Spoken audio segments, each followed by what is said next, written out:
ہر ایک کی تمنا ہے کہ ہمارا ملک ایک اچھا ملک ہو، ہماری ریاست ایک اچھی ریاست ہو۔ تو اچھا ملک، اچھی ریاست کسے کہتے ہیں؟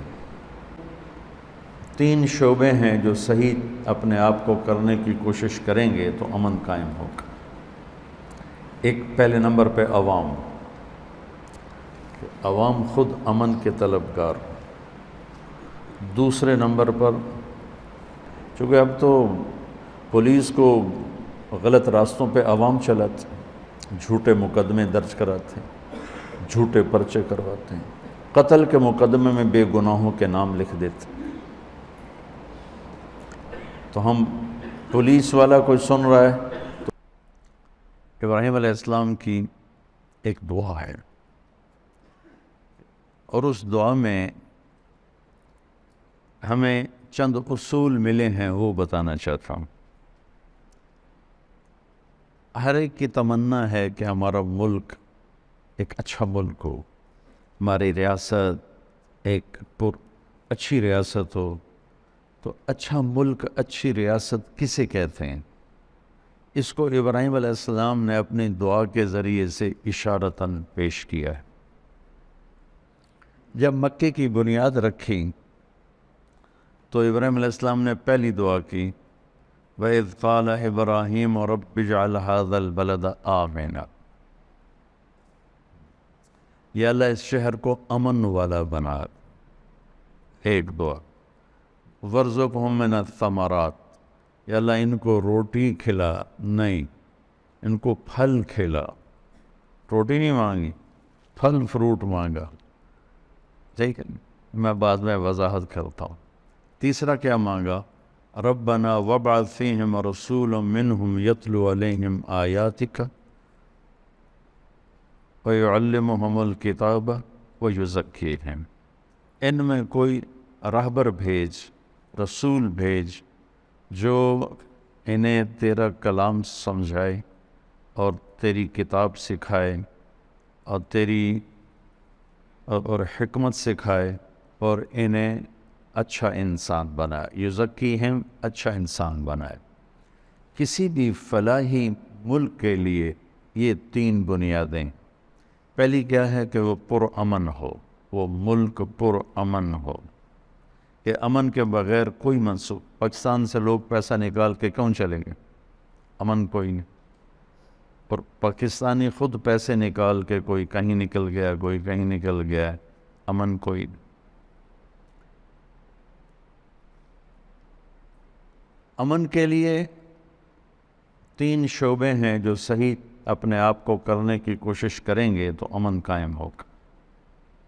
ایک پہلے نمبر پہ عوام، کہ عوام خود امن کے طلبگار۔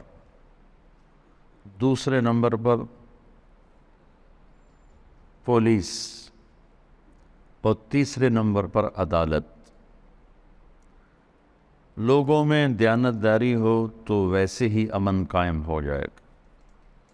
لوگوں میں کھوٹ ہو اور پولیس میں دیانتداری ہو تو کھوٹے دب جائیں گے، رک جائیں گے۔ پولیس میں کھوٹ ہو اور عدالتوں میں دیانتداری ہو اور انصاف ہو تو پولیس بھی دب جائے گی، رک جائے گی۔ اب مسئلہ اس وقت یہ ہے کہ ہم عوامی طور پر بھی بددیانت ہیں، پولیس کی سطح پر بھی بددیانت ہیں، اور ہمارے عدالت بھی بددیانت۔ بددیانت سے میری مراد ہے یہ نہیں کہ ہمارے پاس کوئی جج، کوئی وکیل دیانتدار نہیں، بہت سے ہیں، لیکن نظام عدل جس میں انصاف ملتے ملتے عمر گزر جائے، اس پر بھی اللہ کی لعنت۔ یہ 20 سال کے بعد کیس کا فیصلہ ہو رہا ہے۔ ایک آدمی 20 برس جیل میں پڑا ہوا ہے، 20 برس کے بعد فیصلہ ہوتا ہے کہ آپ بری و ذمہ ہیں، آپ کے ذمہ کچھ نہیں ہے، تو اس کو بھی انصاف نہیں کہتے، یہ بھی ظلم عظیم ہے۔ تو بچوں، پہلی چیز یہ ہے کہ عوام میں امن کی طلب ہو، اور امن کی طلب کے لیے میں کوئی قانون سے نہیں ہوگا، آپ سے ابتدا کرتا ہوں۔ آپ پوری دنیا کے لیے پرامن بن جاؤ۔ کبھی آپ نے سوچا السلام علیکم ورحمۃ اللہ، السلام علیکم ورحمۃ اللہ، ایک بات ہم ملتے ہیں السلام علیکم تو وعلیکم السلام۔ میرے نبی نے فرمایا جنت میں نہیں جا سکتے جب تک محبت نہ کرو، اور محبت نہیں کر سکتے، جنت میں نہیں جا سکتے جب تک ایمان نہ لاؤ، اور ایمان نہیں بن سکتا جب تک محبت نہ کرو، اور محبت بن نہیں سکتی جب تک ایک دوسرے کو سلام نہ کرو۔ اس کا عام مطلب یہ لیا جاتا ہے کہ ایک دوسرے کو السلام علیکم کہو، یہ بھی ٹھیک ہے، لیکن اس سے جو میں اس سے اگلا مطلب بیان کرنے لگا ہوں، السلام علیکم، آپ پر سلامتی ہو، ایک پیغام ہے کہ میرے بھائی میں آپ کو کبھی کوئی دکھ نہیں پہنچاؤں گا، میں آپ کے لیے سلامتی ہی سلامتی ہوں، میری طرف سے آپ کو کوئی دکھ نہیں پہنچے گا۔ شکھان کیا کمال، السلام علیکم۔ ادھر جتنے نمازی ہیں بھائی تم سب کو میری طرف سے سلام ہو، میں تمہارے لیے سلامتی ہوں، کوئی دکھ نہیں پہنچاؤں گا، السلام علیکم۔ بھائی آپ جتنے اس طرح بیٹھے ہو آپ سب کو میرا سلام ہو، میری طرف سے آپ کو کوئی دکھ نہیں پہنچے گا۔ ہم میں ہر فرد دوسرے کے لیے امن بن جائے۔ کوئی ایسا میرے بچوں شعبہ نہیں ہے کہ حکومت ہاتھ میں آئے گی تو دین آ جائے گا۔ دین ایک صفت ہے جو سیکھنے سے حاصل ہوتی۔ دیکھو نا، میں ابھی اعلان کروں کہ تم سب کل تک سب بخاری کے حافظ بن جاؤ، جو نہیں بنے گا اس کا سر کاٹ دوں گا، بن سکو گے؟ نہیں۔ میں اعلان کروں کل تک سارے بخاری شریف کے حافظ بن جاؤ تو ایک ایک کو 10 کروڑ انعام دوں گا، بن جاؤ گے؟ نہیں۔ میں تمہارے پاؤں پکڑ لوں، تم میرے شاگرد ہو، میرے بچے ہو، کل تک مجھے بخاری کا حافظ بن کے دکھا دو، میری منتوں سے تم بن جاؤ گے؟ کوئی ادھر مشین ہے بھائی ادھر سے ڈالوں تمہیں غیر حافظ اور ادھر سے نکالوں حافظ، کوئی ہے ایسی مشین؟ ہے کوئی نہیں۔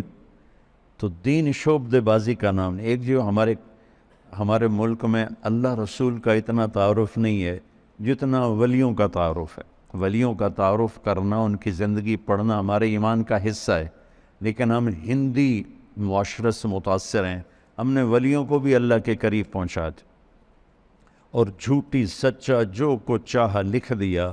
اس امت نے دین کو بچایا ہے سند کے ساتھ، یہ تھوڑا ہے کہ جو مرضی لکھا ہوا آمین۔ شیخ عبدالقادر جیلانی رحمۃ اللہ تبارک و تعالی علیہ پیران پیر ہیں، اس میں کوئی دوسری رائے ہے ہی کہ وہ ولایت کے مقام میں سب سے اوپر ہیں، اللہ نے ان کو یہ مقام دیا ہے، لیکن ان کے بارے میں جھوٹی باتیں۔ سلام پھیرتے تھے، جب ادھر منہ کرتے تھے تو ادھر والے علماء بن جاتے تھے، اور ادھر منہ پھیرتے تھے تو ادھر والے حافظ بن جاتے تھے، اور وہ ان پڑھ کہتے ہیں سبحان اللہ۔ ارے بھائی ایسا نہیں، میرے نبی سے بڑی نظر ہے جیلانی کی؟ قطب سبحانی، پیران پیر، جتنے ٹائٹل دو تھوڑے ہیں، لیکن میرے نبی کے سامنے تو وہ ایک تنکے کی حیثیت نہیں رکھتے ہیں۔ ساری ان کا ولایت تو بہت چھوٹی چیز ہے، سارے انبیاء اکٹھے ہو جائیں تو میرے نبی کے سامنے کیا ہیں؟ کچھ بھی نہیں۔ تو میرے نبی سلام پھیر دے تو عالم بنا دیتے، ادھر سلام پھیر دے تو حافظ بنا دیتے، آپ نے تو کیا نہیں تو یہ پیران پیر کیسے کر دیا؟ یہ اس قسم کے جھوٹے قصوں نے وہ دین کا حلیہ بگاڑ دیا، دین کی شکل بگاڑ دی۔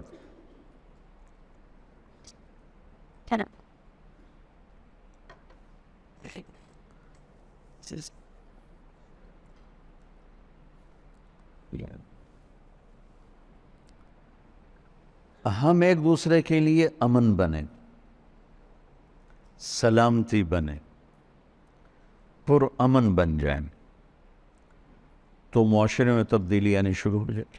کوئی ایسا پھوکا نہیں، دم نہیں، درود نہیں، حکومت نہیں۔ میرے نبی نے کس طرح آہستہ آہستہ آہستہ 23 سال میں امت بنائی، آتے ہی نہیں ایک نظر ڈالو اور یہ ہو جائے وہ ہو جائے، یہ سب ایسی کچی باتیں ہیں۔ نظر کا اثر ہے، صحبت کا اثر ہے، صحبت کی تاثیر ہے، کوئی شک نہیں۔ نظر پڑ کے لوگوں کی زندگیاں پلٹ جاتی ہیں، کوئی شک نہیں، لیکن اس کو بچانے کے لیے، اس زندگی پہ باقی رہنے کے لیے جان مارنی پڑتی ہے، تب جا کے وہ باقی رہتا ہے، ورنہ یوں ہاتھوں سے اڑ جاتا ہے۔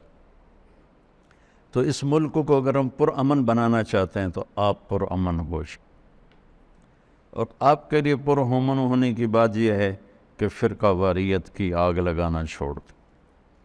ہم نے علماء دیوبند سے پڑھا ہے، ہم ان کی تحقیق پر راضی ہیں، مطمئن ہیں، لیکن ہم باقی تمام مکاتب فکر کے علماء کی اور ان کی ترجیحات کی عزت کرتے ہیں، احترام کرتے ہیں، اور ان کو ہم مسلمان سمجھ کر اپنا بھائی سمجھتے۔ وہ ہمیں کافر کہیں تو ہم انہیں معذور سمجھتے، وہ ہمیں گستاخ رسول کہیں تو ہم انہیں معذور سمجھتے، وہ ہمارے سلام کا جواب بھی نہیں دیتے، ہم انہیں معذور سمجھتے ہیں کہ ان کو ہمارے بارے میں غلط فہمی ہے۔ اس غلط فہمی کو ہم ضد کے ساتھ دور نہیں کریں گے، محبت کے ساتھ دور کریں۔ گالی کا جواب گالی نہیں ہوتا۔ مولانا اسعد بن حسین احمد مدنی، ٹھیک ہے، سمجھ میں آ گیا نام؟ 1972 میں پاکستان آئے۔ میں رائمنڈ سے پہلے تو لمبے پڑھتا رہا، جو اب ہمارے پاس ہے مدرسہ۔ وہ ملتان آئے تو ہم سارے گئے ان کا بیان سننے۔ 70 کی دہائی خطابت کا سورج چمک رہا تھا، اب تو خطیب ہی کوئی نہیں رہے، خطابت مجمع لگ جاتے تھے، تو سارے خطیب سامنے بیٹھے، پہلی رو میں سب بڑے بڑے خطیب، ہماری زبان میں کہتے ہیں ٹھکن خطیب، تو یہ بڑا ٹھکن ذمہ دار، تو یہ بڑا ٹھکن پہلوان، سارے ضیاء القاسمی، عبد المجید ندیم اور عبد الشکور دین پوری، لقمان علی پوری، اور سورے۔ تو سنو، مجھے دیکھو، انہوں نے یوں گل کہا، جتنا تم لوگوں نے ہمیں نقصان پہنچایا ہے اتنا غیروں نے بھی نہیں پہنچایا۔ میں گواہ ہوں، سمعتہ اذنایا ووعاہ قلبی، میرے کانوں نے سنا، میری آنکھوں نے دیکھا، میرے دل نے اس کو محفوظ کیا۔ جتنا تم لوگوں نے ہمیں نقصان پہنچایا ہے اتنا غیروں نے بھی نہیں، کہ تم گالی کا جواب گالی سے دیتے ہو اور ہمارے اکابر گالی کا جواب دعا سے دیتے تھے۔ یہ تم میں چاہتا ہوں، ہم اس ملک میں پرامن بن جائیں، غیبت چھوڑ دیں، جھوٹ چھوڑ دیں، بددیانتی چھوڑ دیں، تاجر ہیں ملاوٹ چھوڑ دیں، کھوٹ چھوڑ دیں، افسر ہیں رشوت چھوڑ دیں، حکومت کو لوٹنا چھوڑ دیں، لوگوں کو لوٹنا چھوڑ دیں، مزدور ہیں اپنی مزدوری میں ڈنڈی نہ ماریں، مستری ہیں وہ مستری ہی کیا جو ایک دن کا کام ایک مہینے میں نہ کرے، یہ ان مستریوں میں مشہور ہے۔ تو مستری وہ جڑا ایک دن دا کام ایک مہینے چ کرے۔ تو جس شعبے سے متعلق ہیں، سچائی، دیانتداری، انصاف، اس کو لیں، تو ہم اپنی ذات سے شروع کریں۔ ملک پرامن ہوگا تو آگے نظام چلے گا۔ جب ہم پرامن ہوں گے تو 1/3 معاملہ نہیں بلکہ 1/2 معاملہ حل ہو جائے، چونکہ اب تو پولیس کو غلط راستوں پہ عوام چلاتے، جھوٹے مقدمے درج کراتے ہیں، جھوٹے پرچے کرواتے ہیں، قتل کے مقدمے میں بے گناہوں کے نام لکھ دیتے۔ تو ہم پولیس والا کوئی سن رہا ہے تو غلط FIR کاٹنا چھوڑ دو، کوئی وکیل سن رہا ہے تو وہ غلط مقدمے لینا چھوڑ دے، کوئی جج سن رہا ہے تو اپنے قلم کو بیچے نہیں، ان قریب اس کے قلم کی قیمت اللہ لگائے گا کہ 1 دن کا عدل 60 سال کی عبادت کے برابر ہے۔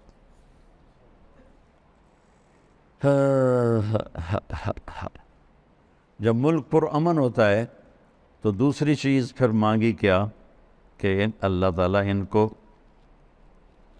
روٹی نہیں کہا کہ ان کو پھل فروٹ، کیلے، سیب، امب، سنگترے، مٹھے، انار، اللہ ان کو یہ کھلا۔ اچھا، تو یہ تو پیسوں سے آتے ہیں نا، تو اس سے میں یہ بات بیان کر رہا ہوں کہ دوسری بات مانگی کہ یا اللہ ان کی معیشت مضبوط ہو، یہ سکھی ہوں، خوشحال ہوں، اکانومی ٹھیک ہو۔ اکانومی ٹھیک کرنے کے لیے کیا کس چیز کی ضرورت ہے؟ ہمارے تاجر دیانتدار ہو جائیں۔ ایک جگہ کچھ لوگ بیٹھے تھے کہ ساری ٹیکسٹائل انڈسٹری تباہ ہو گئی، تو ایک نے کہا اس میں حکومت کا جرم تھوڑا ہے اور ہماری بددیانتی کا جرم زیادہ ہے۔ ہمارے تاجر دیانتدار بن جائیں۔ وہ بینکوں کو دھوکہ دیتے ہیں، وہ اوور ایسیس کر کے اپنی چیزوں کے بدلے میں قرضے لیتے ہیں، پھر وہ پیسے پہلے سے ہی غائب کر دیتے ہیں، اور اس طرح ایک بددیانتی کا سلسلہ چلتا ہے۔ زمیندار جابر ہیں، غریب کو مزدوری نہیں دیتے، تاجر بددیانت ہیں۔ تو ہمارے تاجر دیانتدار ہو جائیں اور زمیندار رحم دل نرم دل ہو جائیں اور مزدور محنتی ہو جائیں، تو ہماری اکانومی ٹھیک ہو جائے۔ یہ قرضے لے لے کر چلنا یہ تو اپنے آپ کو تباہ کرنے والی بات۔ معیشت کے درست ہونے، جتنے یہودی ہیں آپس میں سودی قرضے نہیں لیتے، ان کے اپنے بینک ہیں، وہ سود پہ قرضہ نہیں دیتے۔ تو ہمارا تاجر اپنے بازار میں سچائی لے آئے، دیانتداری لے آئے، اور سود کو نکال دے اور جھوٹ کو نکال دے، تو ملک کی معیشت بحال ہو جائے گی۔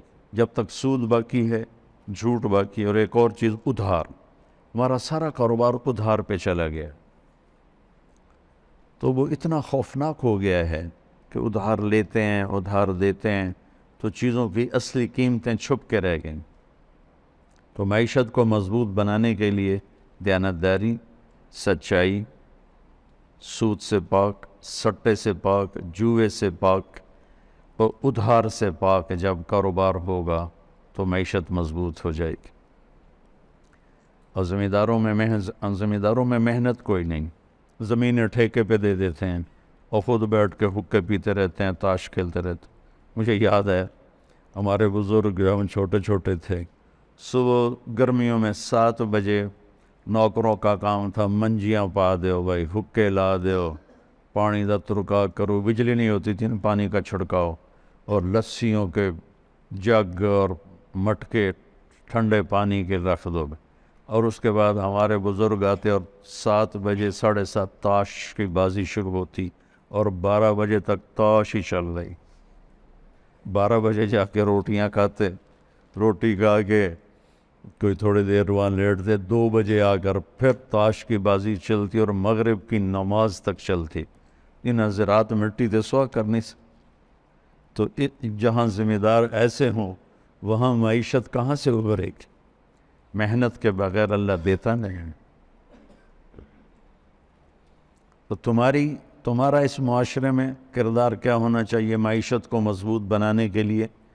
کہ تم لوگوں کو سود کے بغیر معیشت سمجھاؤ، سچ بولنے پر معیشت کے نفع سمجھاؤ، دیانتداری پر معیشت کے نفع سمجھاؤ۔ تو ملک کے عزت کے ساتھ چلنے کے لیے ضروری ہے کہ وہ خوشحال ہو۔ خوشحالی کے لیے قرضہ نہیں، 2 کاموں کو ٹھیک کرنا پڑے گا، ایک زراعت کو، ایک تجارت کو، دونوں میں سچائی اور دیانتداری کو لانا ہوگا۔ مزدور کو مزدوری پسینہ خشک ہونے سے پہلے دینی ہوگی۔ تیسری بات کیا مانگی ابراہیم علیہ السلام نے؟ کہ یا اللہ ان کی تربیت کے لیے بھی کسی کو بھیج۔ تو نظام تعلیم، میں اسکولوں کے نظام تعلیم کو روتا رہتا ہوں، لیکن ہمارے تو مدرسوں کا نظام تعلیم بھی ایسا ہے کہ اس سے نکل کر جو بچہ باہر آتا ہے، اللہ کی قسم اس بچے کی قربانی میں کبھی شک نہیں کرتا، بلکہ اس کو دونوں ہاتھوں سے سلام کرتا ہوں کہ اس نے 11 سال اپنی زندگی ایک 4 دیواری میں دے دی، لیکن جب وہ نکلتا تو ایک منفی ذہن لے کر نکلتا ہے، نہ اسے قرآن کے ساتھ مناسبت ہوتی ہے، نہ حدیث کے ساتھ مناسبت ہوتی ہے، نہ اسے شریعت پر گہری نظر ہوتی ہے، وہ صرف چند فقہی مسائل جانتا ہے۔ تو کہا یا اللہ ایک نبی بھیج جو ان کے اخلاق بھی بنائے، جو ان کو تزکیہ بھی سکھائے، ان کا تزکیہ بھی کرے، ان کو کتاب بھی سکھائے۔ تو آپ علماء انبیاء کے وارث بننے والے ہو، آپ امت میں جاؤ تو ان کو فرقہ واریت میں نہ پھنساؤ، انہیں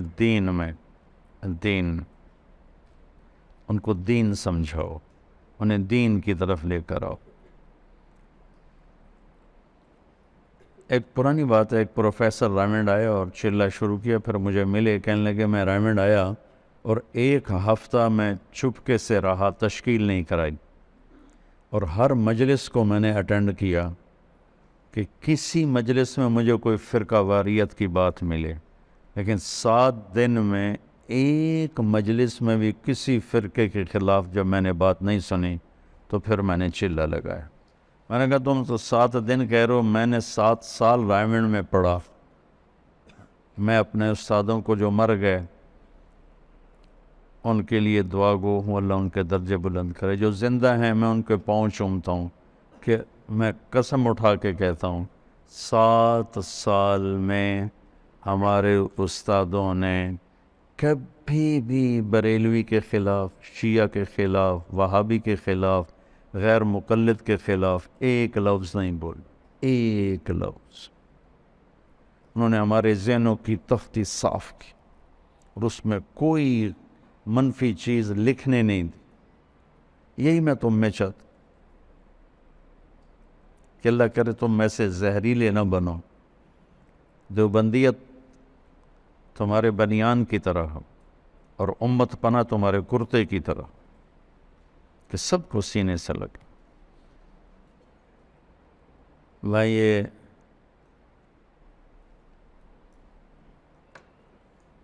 جو ہمارے پہلے سال پہلی جماعت تھی، مولوی عدنان صاحب سے 1 سال پہلے مولوی مسعود صاحب ہوتے ہیں، وہاں پڑھاتے ہیں، مولوی اسرار وہ ہمارے گاؤں میں پڑھاتے ہیں۔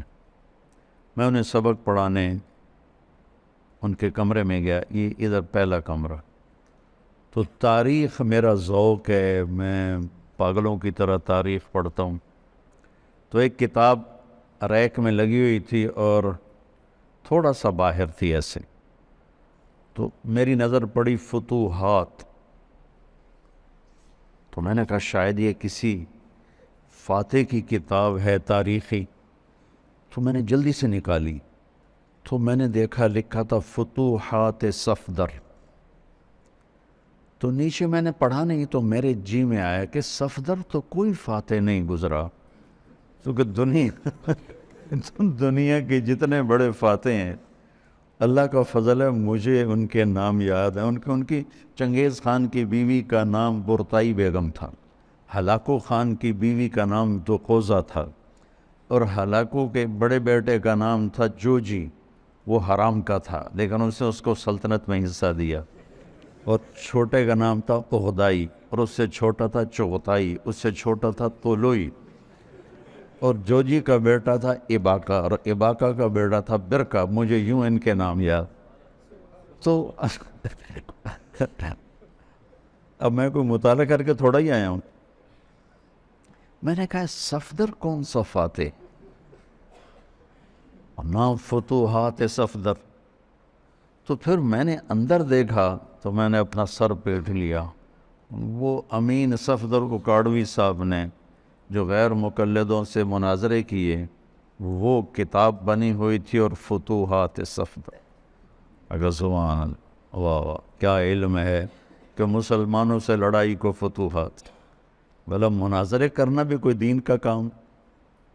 مناظرے کرنا تو نری کی نری تباہی اور بربادی کا کام، چونکہ ہمارے علماء تاریخ نہیں پڑھتے اور ان کو واہ واہ کرنے والے ہر جگہ مل جاتے ہیں، اور واہ واہ کرنے والوں کا تو حال ہی ہے۔ ایک پیر صاحب سے ہم ملنے گئے، بڑے پیر صاحب، لاکھوں مرید اور بڑے نیک، ایسا نہیں کہ کوئی جاہل، بڑے عالم فاضل۔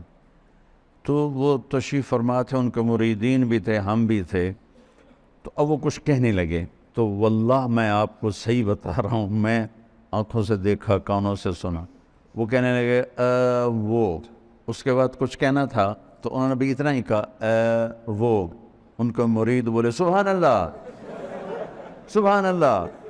میں کہا تھوڑی بیڑی بڑھے کو پیر نو بولن دے نام رد سبحان اللہ.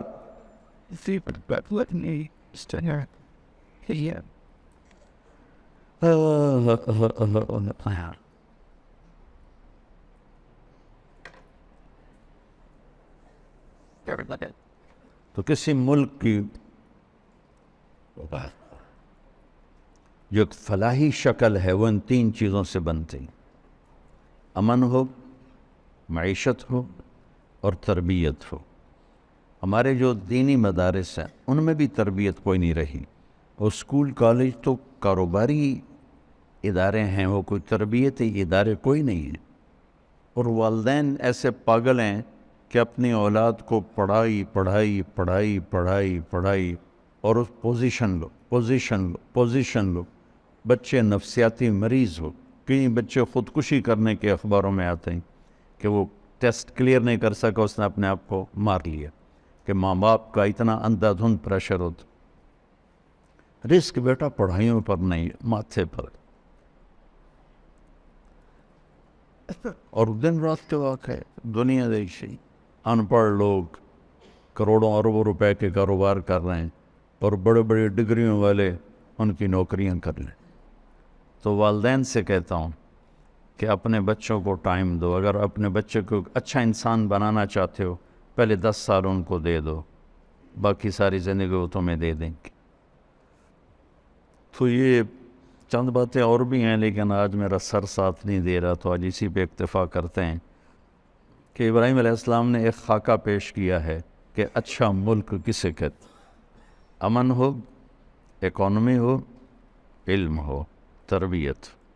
اللہم لک الحمد کما انت اہلہ فصلی علی محمد کما انت اہلہ وفعل بنا ما انت اہلہ انک اہل التقوی و اہل المغفرہ. یا اللہ، یہ ہمارے درس کا سلسلہ ہمت دے. یا اللہ، سر درد رکاوٹ بن رہا ہے، یا اللہ میرے سر درد کو دور فرما اور اسے پورا کرنے کی توفیق عطا فرما. ہمارے ان بچوں کو اور جو بھی سن رہے ہیں، جو ہمارے مدارس میں سن رہے ہیں یا باہر سن رہے ہیں، ان سب کو رمضان کی برکت نصیب فرما. پوری امت کو نصیب فرما. پوری امت کو رمضان کی قدردانی نصیب فرما. اس رمضان کو امت کی ہدایت کا، عزت کا، بلندی کا ذریعہ، اس وسیلہ بنا. جہاں جہاں تیرے محبوب کی امت کٹ پٹ کے گئی، ٹکڑے ٹکڑے ہو گئی، انہیں دوبارہ اپنے گھروں میں واپس پہنچا. ان کو عزت والا رزق دے، محفوظ زندگی عطا فرما. یا اللہ، تو ہم سے، ان سب سے، سننے والوں سے راضی ہو جا. آمین.